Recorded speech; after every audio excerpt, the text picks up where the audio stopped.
As I promised, here is a video explaining the different elements of a story to create your own story. It has different important parts that you should know even before you begin writing. The setting is maybe the easiest thing you can begin thinking. It is the when and where. When and where do I want my story to happen? It can be a place, or it can be an invented kingdom, or even it can be set in a different planet. And it can be set in the present, in the past, or in the future. What I recommend you is that you stick to a tense. Do not change from present to future, because then most of the times it's very difficult to understand. The easiest thing would be using past simple and past continuous, as we studied in the few last weeks, and so now you have it like really fresh and you know how to use it. Okay, so I recommend you to use past simple and past continuous. And then you have to think about the characters. As you can see, they can be people, they can be animals, or even they can even be invented creatures. But be sure that you have at least two characters, the protagonist and the antagonist. I know that you know that from Catalan or from Spanish.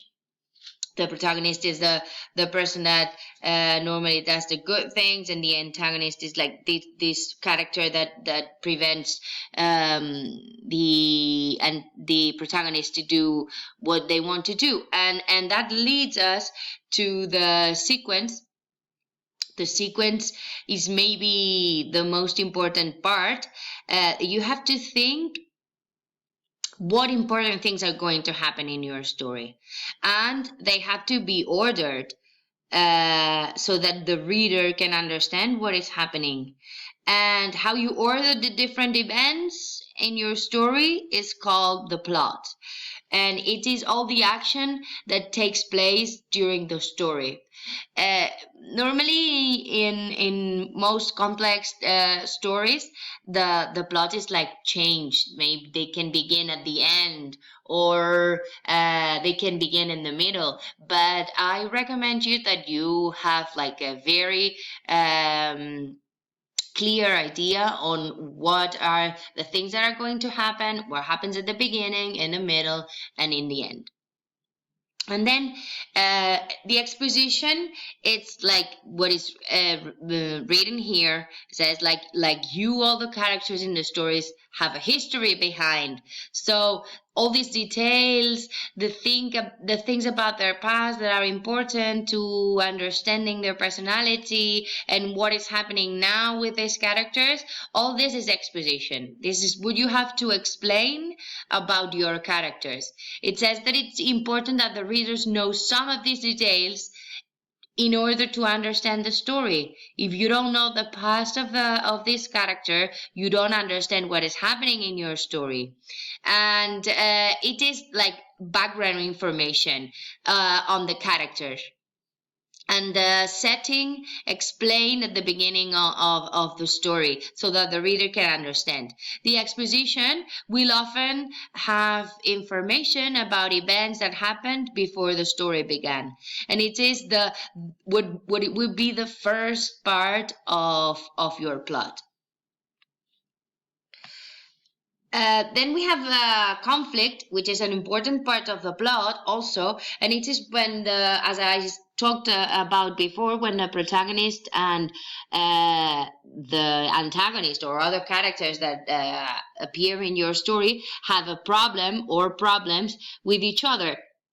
And the typical thing is that the character or the hero or the protagonist, you can call it as you want it, wants something or has an objective or an aim, and the villain or the antagonist tries to stop the main character to obtain this purpose.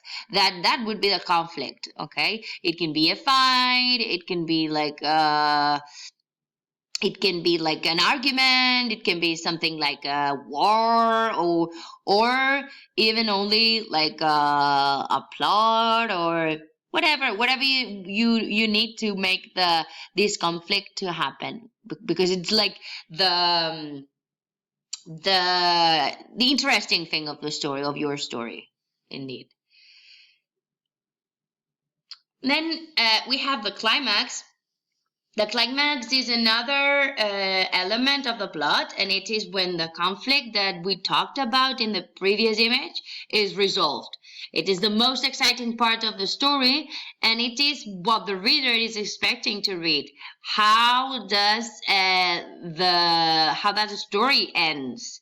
What is the solving to this problem that we talked about before?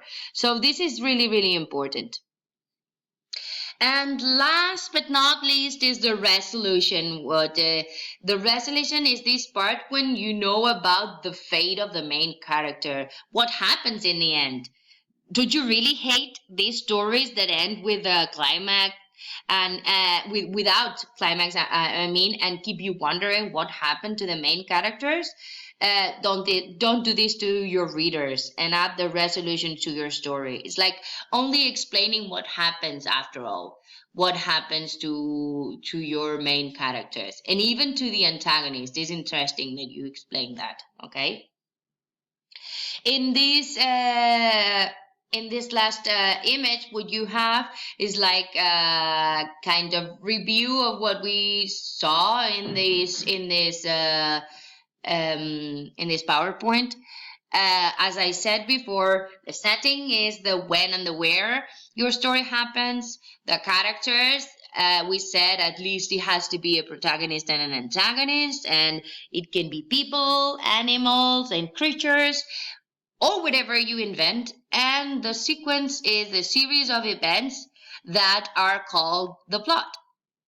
And inside the plot, we have the exposition, which is the background information about your characters, the conflict, which is the problem between the protagonist versus the antagonist, normally, but it can be other type of problems, and the climax, which is when the conflict is resolved, and the resolution, it's what occurs after the climax.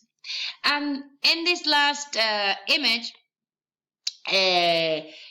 I had left like this blank spaces, and what I want you to do is like that you think about what do you want your setting, your characters, your sequence, your exposition, your conflict, your climax, and your resolution to be. Because when you have all these things like thought and written down, it's easier for you to write or to begin writing your own story. Okay, so thank you very much for listening, and I hope that you understood. And if you have any problem, contact me. Bye bye.